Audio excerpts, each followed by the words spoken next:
자, 반갑습니다. 이번 차시에는 2018년 2회차 직업 상담학 기출문제풀이를 같이 살펴보도록 하겠습니다. 1번 문항 보도록 하겠습니다. 카운슬러 윤리 강령 기반으로 한 직업 상담사의 기본 윤리로 가장 적합한 것이에요. 가장 적합한 것. 우리가 상담자의 윤리 강령은 뭐 한 번만 공부하셔도 헷갈리실 일이 없겠지요. 한번 살펴볼게요. 1번. 상담자는 내담자가 이해하고 수용할 수 있는 범위, 한도 내에서 상담 기법을 활용한다. 맞는 질문이죠. 우리가 내담자의 눈높이에 맞춰서 내담자가 이해할 수 있는 정도에서 상담하는 것이 맞죠. 2번. 상담자는 벌써 정답이 나왔네요. 가장 적합한 것이니까. 그럼 2번, 3번, 4번이 어디가 틀렸나 한번 살펴볼까요? 상담자는 내담자가 개인이나 사회에 위험이 있다고 판단될지라도 개인의 정보 보호를 해줄 수 있는 포용력이 있어야 한다고 그랬어요. 우리가 상담에서는 비밀 보호의 원칙이 있죠. 비밀 보호의 원칙이 있는 만큼 내담자에 대한 정보를 보호하는 것은 굉장히 중요한 일이에요. 비밀 보호한다는 것. 하지만 모든 상황에서 다 비밀 보호할 수는 없겠죠. 비밀 보호 원칙이 있다면은 비밀 보호에 대한 우리가 어떻게 예외 사항도 공부하는 것이 이것이 더 우리가 시험용으로는 중요할 거예요. 그러니까 기본적으로 내담자에 대한 정보를 보호해야 합니다. 하지만은 예외 사항은 어떠냐? 말이죠. 자신한테 해를 끼칠 가능성이 노출됐다든가 이런 경우에 예외다. 뭐 아동학대나 성범죄가 연루됐다든가 법원에서 요구한다든가 미성년자의 법적 보호자가 요구할 때는 비밀보호 예외사항이라고 그랬습니다. 그러니까 여기서는 위험한 상황이 됐을 때는 어떻게 해요? 자신한테 위험할 수도 있고 어떤 내가 전염병 같은 걸로 타인에게 해를 끼칠 수가 있어요. 신체적인 것이나 물리적인 것이나 물질적인 것이나 이런 것도 위험사항이 있을 때는 비밀보호에서 예외가 된다 이랬습니다. 그러니까 이것은 옳지 않죠. 자, 그 다음에 3번을 보면요. 상담자는 내담자가 도움을 받지 못하는 상담이다. 그런데도 불구하고 구조화한 대로 상담을 지속해서 진행해야 된다. 자, 구조화라는 것은 제가 이렇게 설명하죠. 상담의 틀을 잡는 거예요. 틀을 잡는 거. 상담에 대한 제반 사항을 다 하는 거예요. 그러니까 여기서처럼 몇 회기까지 할 것인가 정하는 것이 구조화예요. 그런데 내담자가 전혀 도움을 받지 못해요. 그럼 구조화를 끝내야겠습니다. 라고 하는 것은 무리가 될 수 있다라는 거죠. 나로 인해서 내담자가 도움을 받지 못하고 내가 책임질 수 없는 범위다 해보니까 그럼 어떻게 해요? 다른 상담자에게 위임하거나 종결하는 것이 옳습니다. 자, 4번을 보시면요. 내담자에 대한 정보가 교육 장면이나 연구 장면에서 필요한 경우에 내담자에 합의한 후 사용할 수 있어요. 그런데 여기서 내담자에 합의한 후는 맞습니다. 그런데 개인의 정보를 밝히는 것이 아니라 내담자에 합의하지만 개인의 정보는 삭제하고 신상 털리면 안 되니까 삭제하고 이 자료는 활용할 수 있다. 이것이 옳은 지문이 되겠습니다. 그러니까 1번의 정답은 1번입니다. 2번 문제 볼게요. 은근히 잘 나와요. 한 번만 딱 잘해두면 은근히 잘 나오는 문이야. 크라이티스에 관한 문제입니다. 여기서 보면 다음과 같은 직업 상담에 대한 견해를 제시한 학자는 누구인가? 라고 있습니다. 일단 문제를 보게 되면은 직업 상담의 과정에는 진단, 문제 분류, 문제 구체화, 그 다음에 문제 해결. 문제를 알았으니까 문제를 해결하는 그 단계 등이 포함되어야 하며 직업 상담의 목적에서는 직업 선택, 그 다음에 의사결정 기술을 습득하는 것, 그 다음에 일반 적용의 고양 등이 포함되어야 한다라고 강조한 학자는 누구냐면은 포괄적 직업 상담자인 크라이티스예요. 크라이티스, 포괄적 직업 상담을 창시한 사람, 포괄적 직업 상담에 관한 사람이 크라이티스예요. 이 크라이티스는 상담의 과정에서 진단이라는 거 굉장히 중요하게 생각하고 이 포괄적 직업 상담의 과정을 살펴보면은 포괄적 직업 상담의 과정, 진단주의, 진단, 명료화,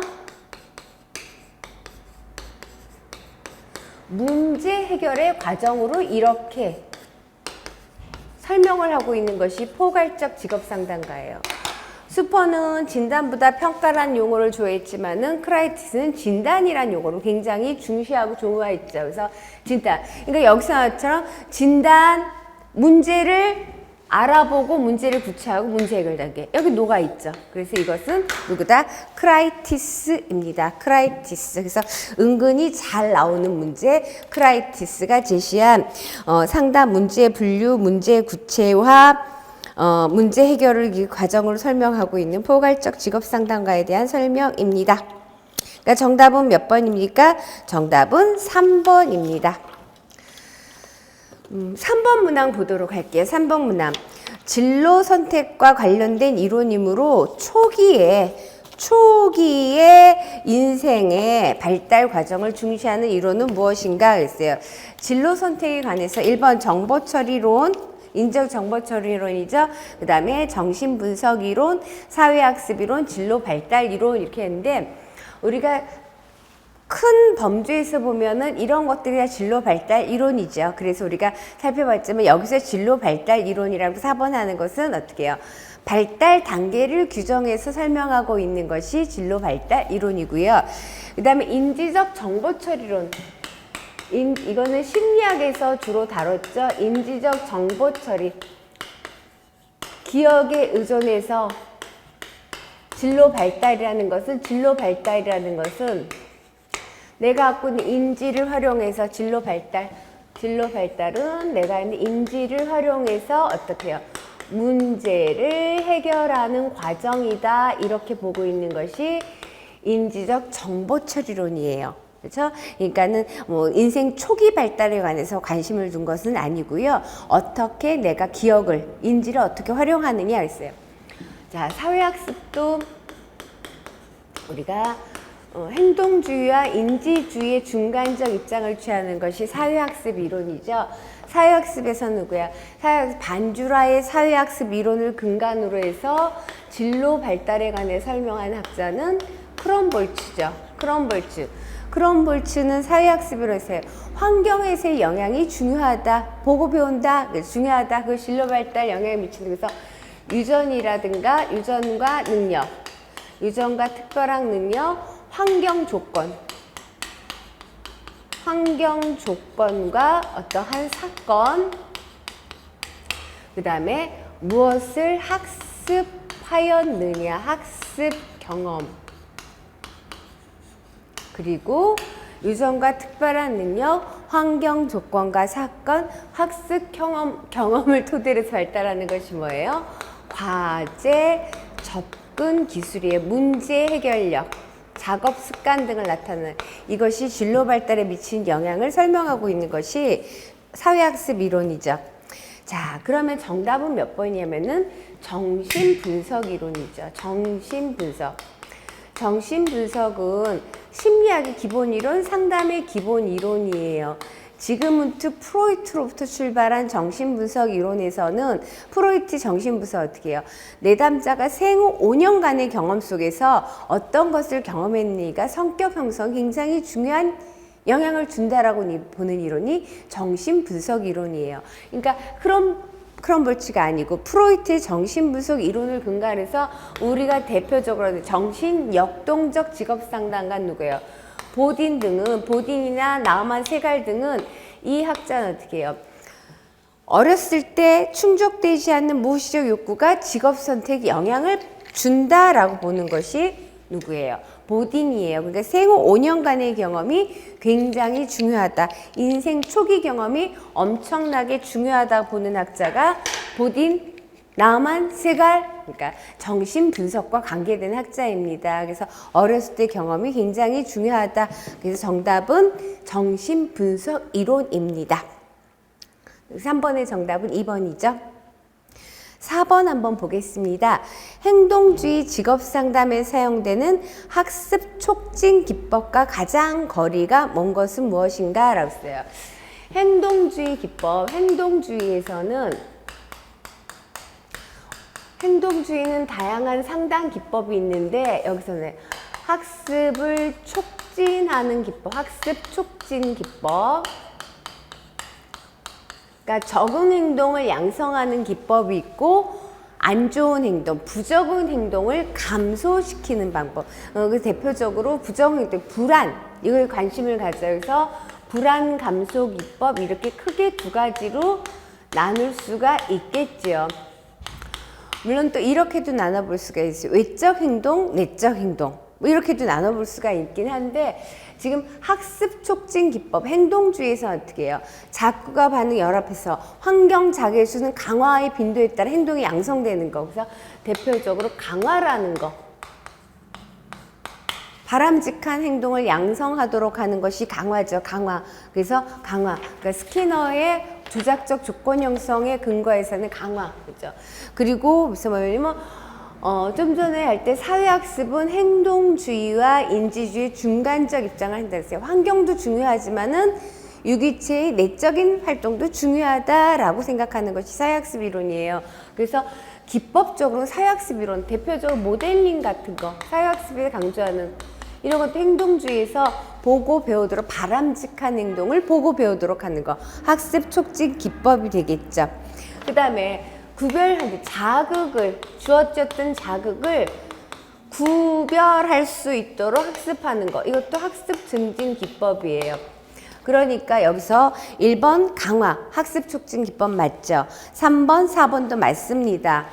자, 그러면은 내적 금지, 불안 감소 기법, 대표적인 불안 감소 기법, 부적응 행동을 감소, 내적 금지 같은 경우에 있고, 그 다음에 불안 감소 기법 대표적인 것도 이것도 역시 체계적 둔감법, 또 주장 훈련,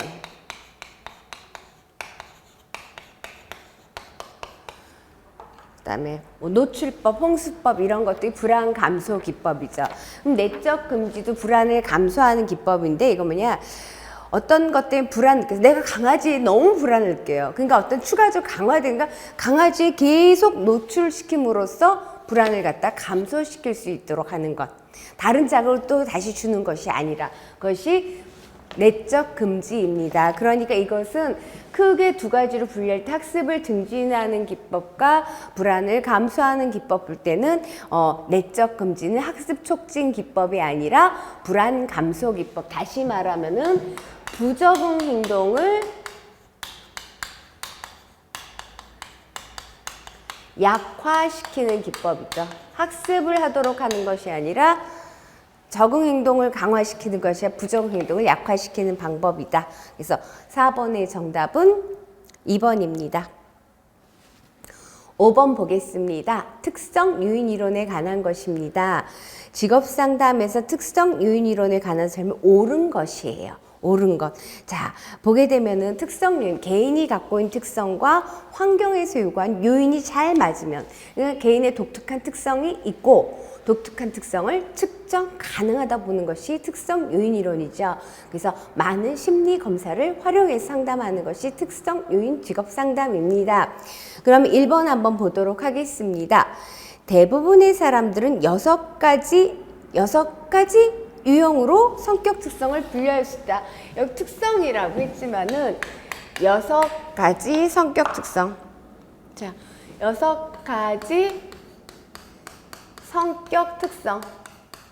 6가지 성격 특성이라 할 때 성격 유형 이렇게 하면 더 혼돈이 안 되겠죠. 6가지 성격 유형으로 설명할 수 있는 것은 뭐예요? 홀랜드 이론이죠. 6개. 사람들의 특성, 성격 유형을 6가지로 구분할 수 있고 직업적 환경도 어떻게 6가지로 구분할 수 있다는 것이 뭐예요? 홀랜드 이론입니다. 홀랜드 이론. 그러니까 1번은 홀랜드. 리아색에 관한 거죠. 홀랜드 이론.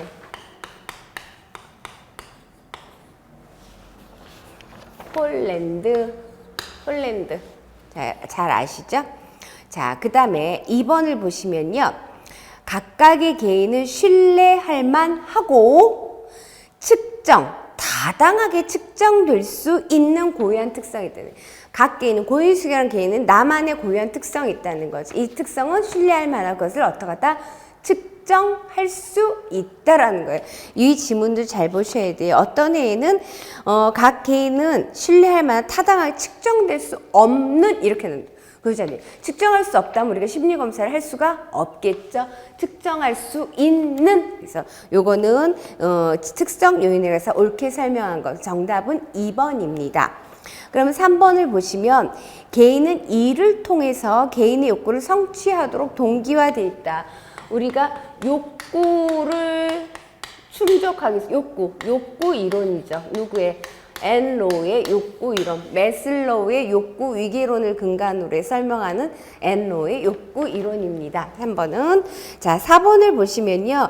직업적 선택이라는 건 개인의 발달적 특성이다. 내가 어떤 선택할 때 이건 발달 이론, 진로 발달 이론입니다. 앞서서 욕구 이론이라든가 정신분석 이론이라든가 이런 거 포괄적 크게 보면 다 진로 발달 이론이지만 이렇게 딱 여러 가지에서 발달이라는 건 발달 단계를 규정하는 이론이에요. 그래서 대표적으로 누구 할까요? 슈퍼, 뭐 긴스버그도 있고요. 긴스버그의 이론을 비판하면서 이론을 펼친 것이 슈퍼고요. 우리가 배운 거. 또 고트프레드슨 이런 진로 발달 이론이죠. 발달 단계에 설명하고 있는 거. 그래서 5번의 정답은 2번. 자, 그 다음에 6번을 보도록 하겠습니다. 행동 수정 프로그램의 절차를 바르게 나열한 것은 그래요. 행동주의는 내적인 행동 변화도 관심을 두기는 하지만 행동주의가 정말 관심 있는 외적인 행동의 변화예요. 왜냐하면은 외적 행동만이 어떻게 관찰 가능하다는 거죠. 그래서 행동주의 상담에서는 구체적으로 관찰 가능한 행동 변화에 초점을 두고 있어요. 그러려면 어떻게? 처음에 하고 있는 행동에 그 어느 정도인지 알아보는 것이 굉장히 중요하다라는 거죠.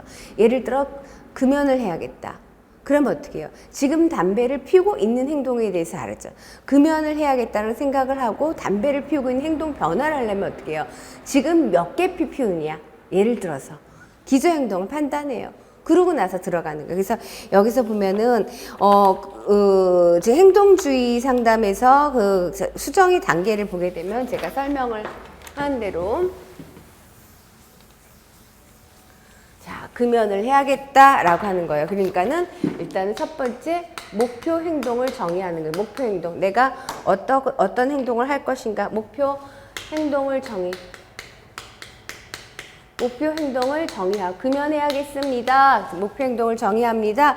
그러고 나서 기초선을 측정하는 거예요. 행동 기초선, 행동의 기초선이라고도 합니다. 기초선을 측정해 몇 개 피를 피우고 있느냐. 지금 몇 개 피를 피우고 있느냐, 그죠? 그러고 나서 잘한 행동은 양성시켜주고 부적응 행동, 잘못한 행동은 약화시켜야 되겠죠. 그래서 적응 행동을 강화하고 부적응 행동은 그러니까 담배를 피우는 행동은 약화시키는 어떤 처치가 들어가야겠죠. 한꺼번에 예를 들어서 10개 피 피운다 한꺼번에 다 못하니까 조금 낮춰가는 거죠. 이런 식으로 할 수가 있습니다. 그러고 나서 결국은 이 행동 수정하는 것 개입된 것이 행동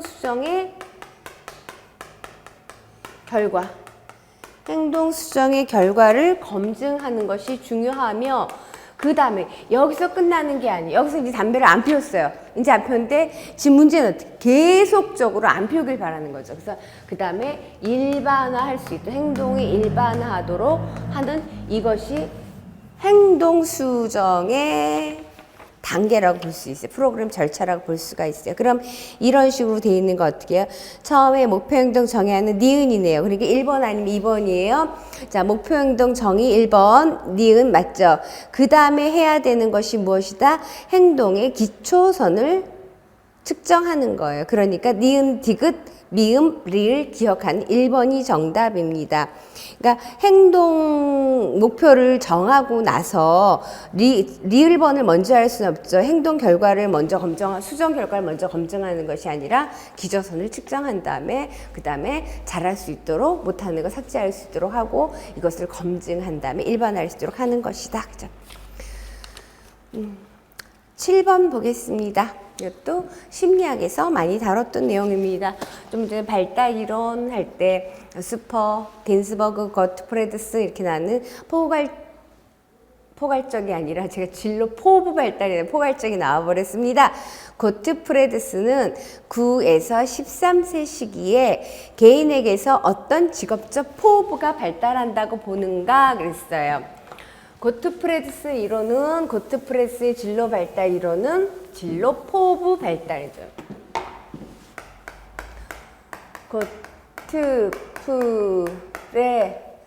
고트프레드스의 진로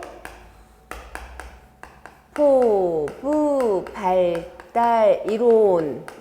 우리가 이런 진로 발달 이론이라고 하는 거 단계가 있다라고 했어요. 단계를 잘 아는 것이 몹시도 중요하다 했어요. 고트프레드 진로 포부가 발달할 때 어떻게 해요? 그러니까 제한, 어떤 자아 개념에 맞지 않는 걸 제한하고 맞는 걸 선택했더라도 현실과 타협하는 것. 제한과 절충 이론, 제한과 타협 이론이라는 것 고트프레드스의 진로 발달 이론이죠. 어떻게 하냐? 처음에 어떻게 발달하는 힘과 크기를 지향한다. 힘과 크기에 초점을 맞춰서 그 다음엔 어떻게 해요? 성 역할에 초점을 맞춰서 성 역할 지향성 그 다음에는 이제 여기서 나온 거예요. 사회적 가치 지향성 그 다음에 어떻게 해요? 내 안으로 내성적인 사고들 자기 타인에 대한 개념이 생겨나면서 내적 고유한 자아 지향성 이런 단계로 진로 포부 발달 단계를 설명하고 있는데 힘과 크기, 어른이 되어간다는 알면서 힘, 파워 있는 걸 선택을 한다라는 거예요. 그쪽으로 진로 포부가 발달한다라는 것이 힘과 크기 지향성 단계예요. 몇 세냐? 3세에서 5세, 3세에서 6세, 3세에서 5세, 3세에서 6세 괜찮아요. 그 다음에 6, 7, 8세 여자 직업이냐 남자 직업이냐 성 역할에서 초점을 맞추는 것이 어떻다? 성 역할에 초점을 맞추고 있어요. 성 역할에 초점을 맞추고 있죠. 그래서 여자 직업으로 포부를 발달하는 남자 직업 포부를 발달한다. 그 다음에 진로 포부 발달할 때 사회적으로 인정받는 가치 초점을 둔다라는 거예요. 여기서 뭐지? 사회적 가치 지향성은 9세에서 13세 사회적 가치 지향성. 근데 비로소 타인에 대한 개념이 생겨나면서 내성적인 탁월을 통해 자기한테 맞는 직업이 무엇일까라고 고민하면서 진로 포부가 발달하는 것이 내적 고유한 자아 지향성 단계입니다. 14세 이후가 되겠지요. 그래서 7번의 정답은 3번 사회적 가치 지향성 단계입니다. 자, 8번 보겠습니다. 6개의 생각하는 모자, Six Thinking Hats 기법을 사용한 모자 색깔이 아닌 것은 자, 드보노의 의사결정 모형, 의사결정을 촉진하도록 하는 모형. 그래서 드보노의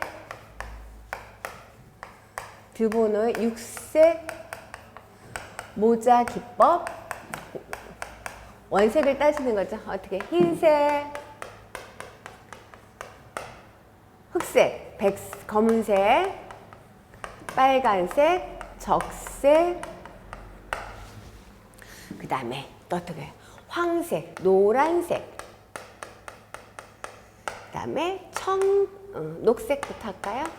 녹색, 초록색, 그 다음에 청색, 파랑색 이렇게 6가지죠. 색깔이 아닌 것은 어떤 거? 이거 안 나올 것 같아요. 참 잘 나와요. 처음 나오는 문제 아니죠. 갈색이 아니죠. 정답은 1번이에요. 자, 두 분의 역색 걸까 모자 기법은 어떠다? 의사 결정을 촉진하는 모형, 의사결정 촉진 모형이고 또 각각의 색깔이 어떤 것을 의미하는지 알아야죠. 흰색, 사실, 객관적인 사실. 흑색, 논리적 부정. 빨간색, 직관, 감각. 거기에 그 다음에 황색, 희망, 낙관, 녹색, 다양한 아이디어, 그리고 청색이 전체를 통치하는 통치자 역할을 하고서는 의사결정을 촉진하도록 하는 모형이 드보노가 창안한 6색깔 꽃갈 모자 기법입니다. 그죠? 정답은 1번 갈색은 없습니다. 그죠? 9번 볼게요. 정신분석 상담에서 프로이트가 제시한 불안 내용. 정신분석 불안. 프로이트가 제시한 정신분석에서 보는 불안. 어떤 불안? 현, 신, 도. 어떤 불안? 현실적 불안, 신경직적 불안, 그 다음에 도덕적 불안. 이렇게 나누겠죠. 프로이트가. 현실적 불안, 객관적인 불안이 있는 거예요. 번개가 쾅쾅 우릉쾅쾅 객관적인 불안이죠. 어떤 바이러스가 퍼진다 객관적인 불안이죠. 이렇게 현실적 불안. 신경직적 불안, 무의식 충동, 이드 추동이 이드가 의식화돼서 어떤 행동을 저질러 볼지는 모르는 불안. 그 다음에 도덕적 불안, 이상, 양심, 저촉되는 일을 할까봐 그러니까 초자가 처벌을 할 것 같아. 이 초자가 뭐야? 양심에 관한 거잖아요. 그거에 대해서 어겼을 때 자아가 불안감을 느끼는 거죠. 처벌을 받을 것 같은 그것이 도덕적 불안입니다. 10번을 보면요. 슈퍼가 제시한 흥미사전 기법은 있어요. 활동에 대해 질문을 하거나 활동에 참여하는 사람들이 어떻게 시간을 보내는지 관찰한다. 그래서 이 기법은 자신들이 좋아하거나 사람들이 자신이 좋아하거나 즐기는 활동과 연관되어 있다는 가정한다. 그래서 일단은 슈퍼의 흥미사정하는 방법. 슈퍼의 흥미사정 방법. 슈퍼가 흥미사정할 때는 이렇게 하면 좋겠습니다 라고 제안한 3가지 슈퍼의 흥미사정 기법은 어떤? 표현 조작, 표현된 흥미,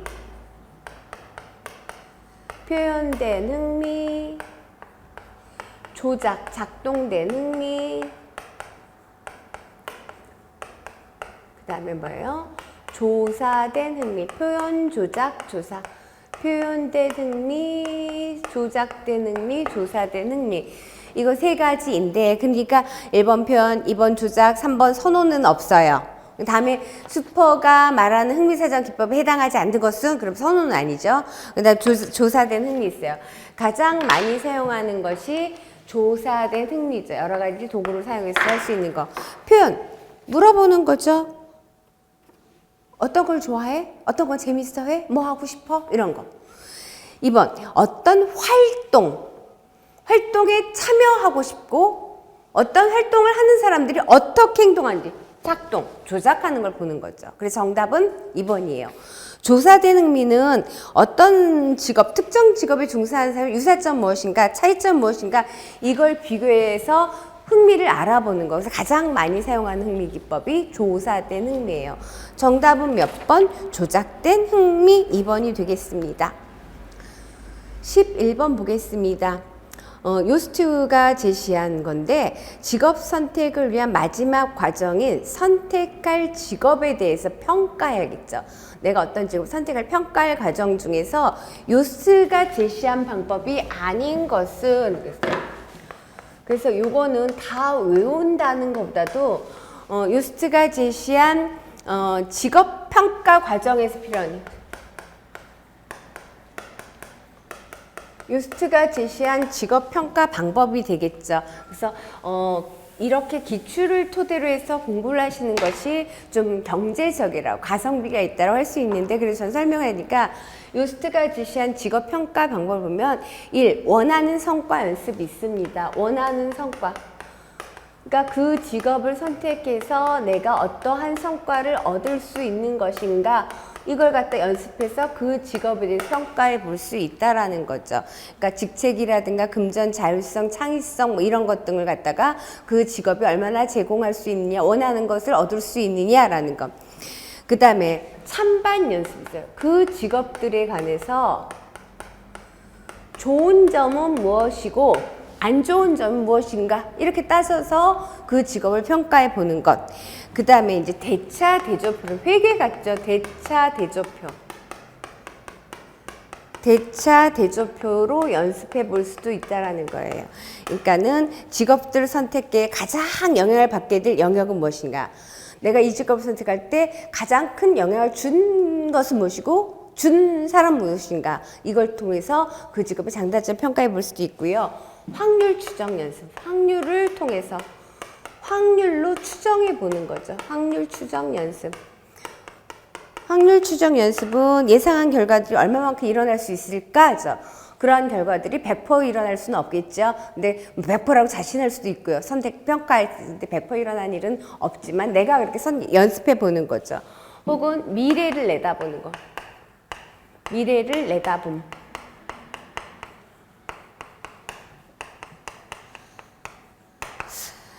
앞으로 이 직업에서 다른 일 있을 때 이 결과가 어떻게 나올 것인가 이런 걸 갖다가 내다보는 연습, 짐작해 보는 거죠. 그래서 유스트가 제시한 직업평가 기법, 직업평가 기법은 이렇게 원하는 성과 연습, 찬반 연습, 대차 대조표, 확률 추정 연습, 미래를 내다보는 연습이에요. 그러면 동기를 추정하지 않아요.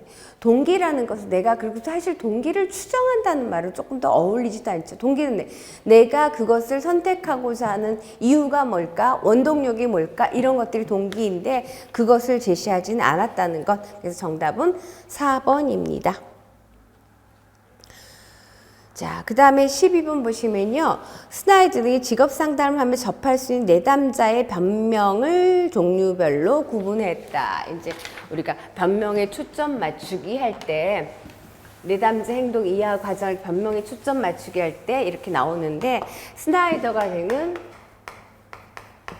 자, 변명에 초점 맞추는 것 중에서 변명의 종류가 다른 것은 무엇인가 했어요.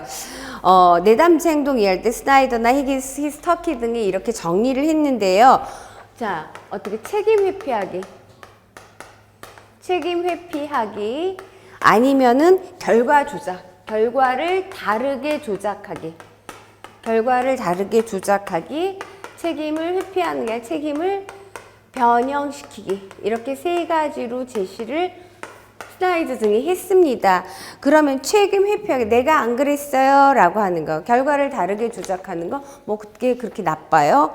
뭐 책임을 변형시키는 그렇지만 그러나 난 할 수밖에 없었다 이렇게 얘기하는 거. 그래서 지금 제시한 것은 1번 축소, 2번 비난, 3번 정당화, 4번 훼손인데 뭐가 다르냐라는 거예요. 이 종류에서 뭐가 다르냐 할 때 지금 책임을 회피하기는 부정이라든가 알리바이, 그 다음에 어떤 비난 이런 것 통해서 책임을 회피한다라고 했고요. 그 다음 결과 조작은 결과를 축소하거나 결과를 자기가 그러한 거에 대한 정당화시키거나 어떤 결과를 망쳐버릴, 훼손하거나 이렇게 제시를 했어요. 그러니까 이 문제를 풀기 위해서 아닌 것은 몇 번이에요? 2번이죠.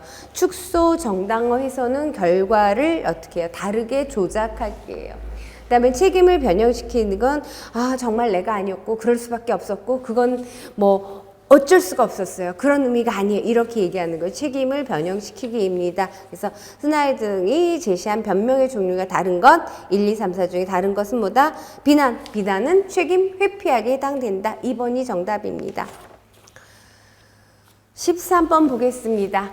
비지시적 상담을 원칙으로 자와 일에 대한 정보 부족 혹은 왜곡에 초점을 맞춘 직업 상담은 1번 정신분석 상담, 직업상담, 2번 내담자 중심 직업상담, 3번 행동적 직업상담, 4번 발달적 직업상담이에요. 여기다 하나 쓸까요? 칠판이 더럽지만 보면 어떻게 해요? 이거는 이제 강의를 들었다면서요.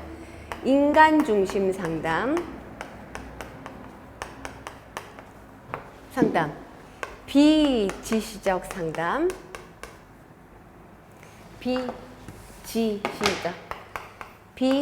비지시적 상담, 또 어떻게 해요? 내담자 중심 상담. 이게 다 같은 거죠?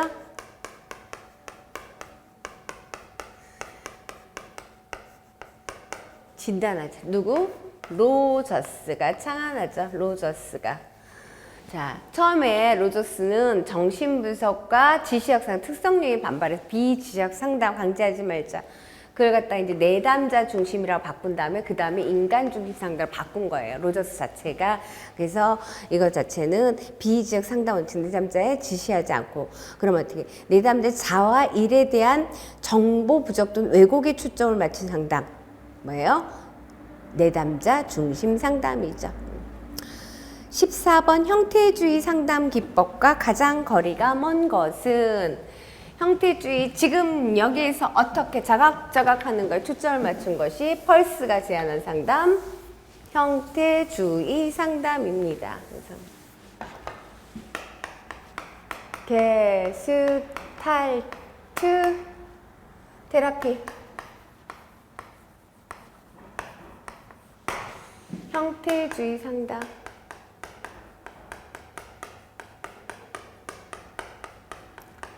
게슈탈트 테라피 형태주의 상담. 지금 여기에서 어떻게 자각하냐. 상담 기법 여러 가지가 좀 자각이 중요해야 돼요. 자기 자각 기법, 자기 자각 기법, 자기 각성 기법이죠. 비의자 기법 가장 많이 쓰는 것이 비의자 기법. 그다음에 뜨거운 자리. 앉자니 뜨겁고 서있자니 다리 아프고 직면하도록 하는 거 뜨거운 자리. 그 다음에 꿈 작업, 환상 게임,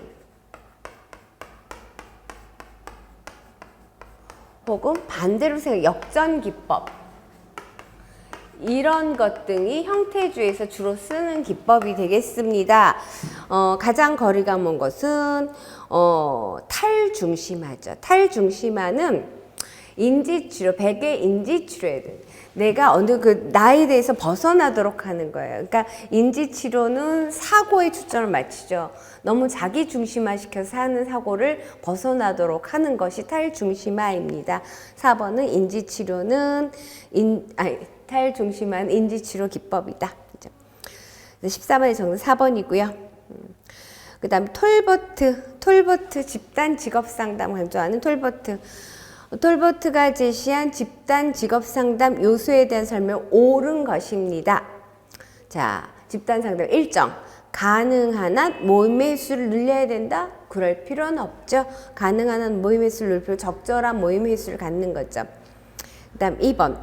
집단 구성. 2에서 4명, 2명에서 4명 정도의 소규모 집단에서 구성원들의 상호작용과 피드백이 촉진된다. 그러기에 명수가 너무 적죠.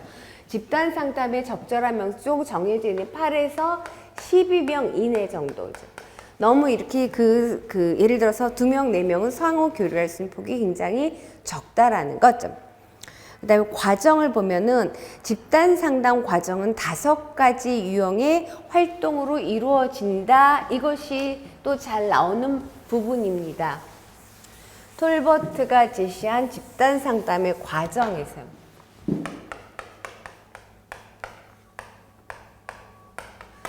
집단 상담 과정. 톨버트가 제시한 집단 상담의 유형이죠. 5가지 유형. 유형 5가지. 잘 나오는 부분이죠. 집단 상담 서로 간에 탐색하는 거. 집단 상담 서로 간의 피드백, 상호 교류 굉장히 중요합니다. 그래서 2번 문항에서 상호작용, 피드백 촉진된다는 건 명수가 너무 작으면 상호작용, 피드백 주기고 받기가 좀 어렵다라고 그랬죠. 그래서 서로 잘할 수 명수가 있어야 돼요. 그래서 탐색을 하고 자기 개방하고 탐색을 해요. 그 다음에 서로 간에 어떻게 상호작용이 굉장히 원활하게 일어나야 된다라는 거. 상호작용. 그 다음에 개인적 정보를 검토해서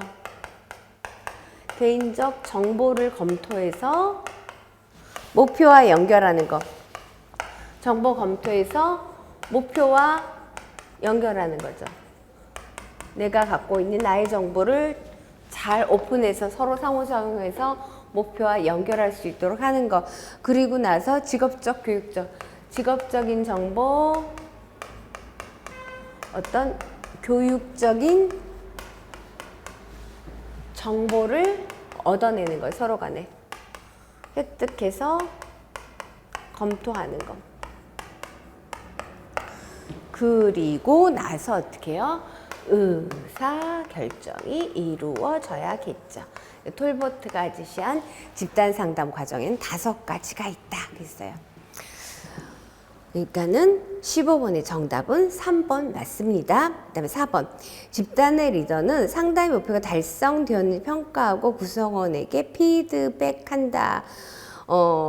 리더 역할이 이렇게 상담 목표가 상담 목표 달성을 평가하는 것, 이렇게 해서 같이 더불어 하는 거죠. 구성원한테 피드백하는 역할을 할 수 있지만은 구성원들께 상호 피드백에 초점을 맞춘 것이 중요합니다. 그래서 정확하게 옳은 것 3번입니다. 16번 보겠습니다. 다음에 대해 가장 수준이 높은 공감적에 관련된 반응은 있어요. 우리 집 왜 이렇게 시끄러운지 모르겠어요. 집에서 영 공부할 맘이 없어요. 라고. 그래서 1번. 시끄러워도 좀 참고 하지, 그러니. 이런 거는, 그러니까 우리가 피드백을 줄 때 긍정적인 것과 포지티브와 네거티브가 있어요.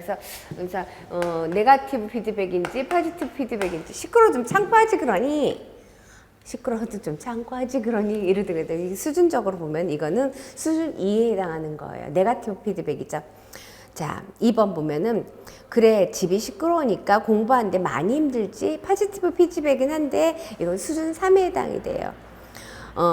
식구들이 좀 더 조용해지면 공부를 좀 더 잘할 수 있을 것 같단 말이지. 그래서 아주 긍정적으로 수준 높게 피드백 해주고 있죠. 긍정적인, 맞습니다. 그러니까 정답은 3번인데요. 4번 보시면 공부하기 싫으니까 핑계도 많구나. 그죠? 그러니까 이거는 이제 아주 수준이 제일 낮은 수준 1에 해당이 돼요. 네거티브 피드백이 되겠죠. 그러면은 수준 1, 2, 3, 4, 5 보통 이런 연습을 하는데 수준 4에 해당하는 거는 그래, 네가 공부할 때 좀 조용해 줬으면 좋겠단 말이지. 이런 것들은 이제 긍정적인 피드백이 되겠죠. 수준 4에 해당이 됩니다. 그죠? 그래서 정답은 3번입니다. 17번 보겠습니다. 17번. 진로 시간 전망 검사 중 코틀이 제시한 원형 검사에서 원의 크기가 나타나는 것은, 자, 코틀의 원형 검사, 원의 크기, 원의 배치, 다 중요하죠. 원의 의미. 자, 원의 의미는 과거, 현재, 미래, 세 개 원. 원의 크기는 과거에 친하냐, 미래에 친하나, 현재 친하냐, 시간 차원에 대한 친밀감, 원의 배치, 연결, 연합, 통합, 고립, 이걸 본다라는 거죠. 그래서 여기서 보면은 원의 크기가 나타나는 것은 1번, 과거, 현재, 미래는 원의 크기가 아니라 원의 몇 개인가, 원의 의미는 무엇이냐, 그죠? 그 다음 방향성, 변별성, 통합성은 세 가지 국면을 알아보는 거죠. 코틀의 원형은 세 가지 국면. 그 다음에 3번 시간 차원에 대한 친밀감, 이것이 원의 크기. 그 다음에 시간 차원의 연결 구조, 원의 배치를 통해서 알아본다. 그래서 정답은 3번입니다. 18번 생애 진로 사정 구조에서 전형적인 하루가 갖는 정보의 유형은 했어요. 생애 진로 사정도 굉장히 출제 빈도가 높습니다. 생애 진로 사정, 진로 사정 구조화된 면접법이니까 진로 사정 전형적인 하루.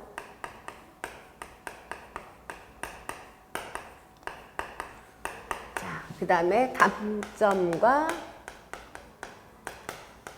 장애점, 요약, 이런 순서로 가는 것이 생애 진로 사정의 과정이에요. 진로 사정은 내담자의 경험, 직업 경험, 교육 수준, 직업 경험이죠. 직업 경험, 교육 수준, 그 다음에 여가를 어떻게 보내는지 알아보고, 전형적인 하루에서 내담자가 의존적인지 독립적인지 아니면 체계적인지 임의적인지 이걸 알아보고 그걸 통해서 내담자 갖고 강점과 장애점 그 전반적으로 나타나는 상황에서 강조점을 요약하는 것.